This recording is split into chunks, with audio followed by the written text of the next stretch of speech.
I'm continuing the journey around the Tasman Peninsula, and now I've driven round to the other side of Denali Bay, and you can see the same effect with a different backdrop. I think the green is because it is so shallow, giving that totally different colour, and actually a distinct line across the middle. Still on my way to Port Arthur. This is the tessellated pavements, the Tasman State Reserve. This is beautiful. White surf on the water. It's all been naturally formed. The rocks breaking up and the attrition and the salt crystals also eating away the surface of the rocks, leaving the joints as a raised rim. In this case it's the reverse, it's been eating the joints away, and therefore the flagstone effect is because the joints have sunk.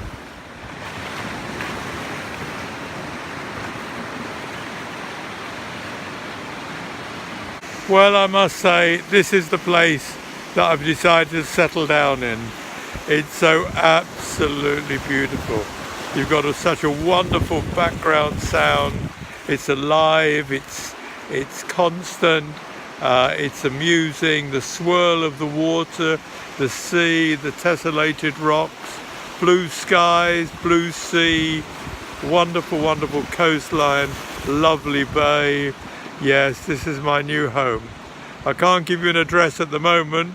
I'll have to think of one, but as for a postal code, I'm afraid that's going to be a long time coming. Just look at the wonderful bay and beautiful view from behind. It's just absolutely idyllic.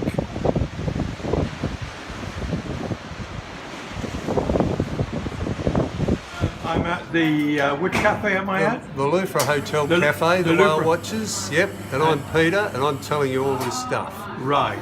Go on, Peter, tell us a bit more. So you want to know about this area. So down here, you're at Eagle Hawk Neck here, which is the site of the famous dog line back in the old days when they used to have convicts all through this peninsula area here. Port Arthur is obviously famous for the convicts. And just about Eagle Hawk Neck, over the early 1800s, they basically had a string of dogs across the neck so that nobody could escape from this area. Through here, they even had platforms out in the sea. And as I said, the whole peninsula was all convict based, right up through to the coal mines historic site there. And that's where they apparently sent all the really worst convicts. So that was the first coal mine that was established in Australia. And it didn't operate for very long because it wasn't that prolific. But there was a lot of woe and misery from the convicts that were actually there. And I heard there was another dog line or something on another one of the necks. Certainly this is the dog line which kept all the convicts in back in the 1830 to 1850. There's also other neck through there, Denali, where you would have crossed the bridge. That's another checkpoint where people couldn't really escape from the area.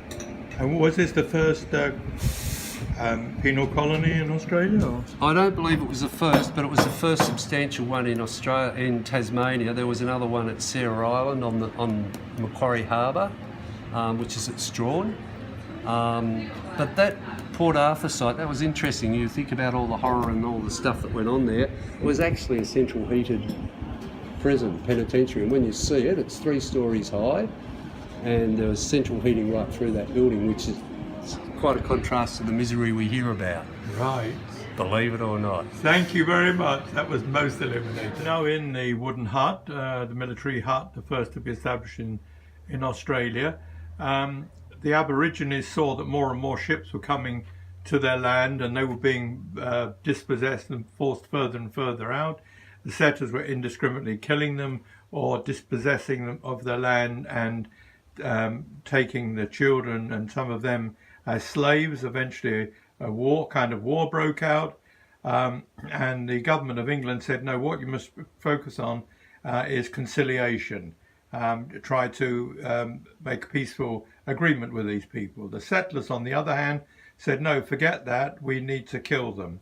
The governor at the time was unsure of what to do and decided he'd go with the settlers, and as a result he paid £5, which was a hell of a lot of money at that time, for every Aborigine that was caught, and £2 for each child, which is totally in conflict with his instructions from the government in England.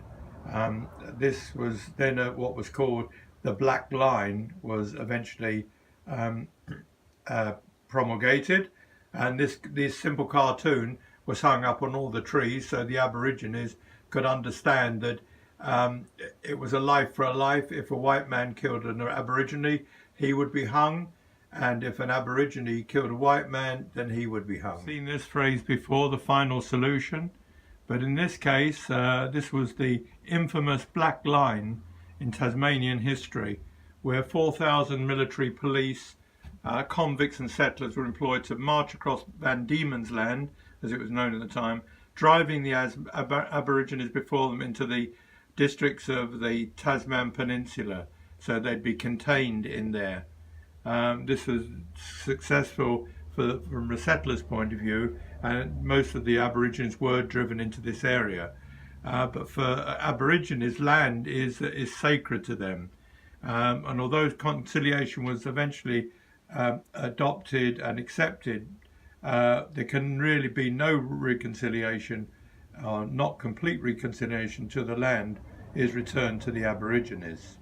There are now about 8,000 Aborigines. We've now come to the Tasman Arch, an entirely natural formation, rocks worn away to create this opening. Spectacular. The scale is hard to predict, hard to show on video, but it is absolutely huge. It looks like it's been formed by concrete, or some builder had constructed this at huge cost, but it is entirely natural, as you can see from the cliff face.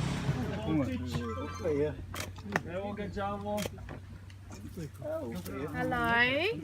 Where's your sister? Where's your sister? This is the Tasmanian Devil. Go get her. Go get your sister. Hello everybody, my name's Kieran and I'll be giving you the demonstration on the Tasmanian Devils today. Now, Tasmanian Devils are nocturnal carnivorous marsupials. Oh, here she comes. Good morning, darling. Come on. Okay, so carnivorous meaning that they only eat meat. Marsupials, they have a pack.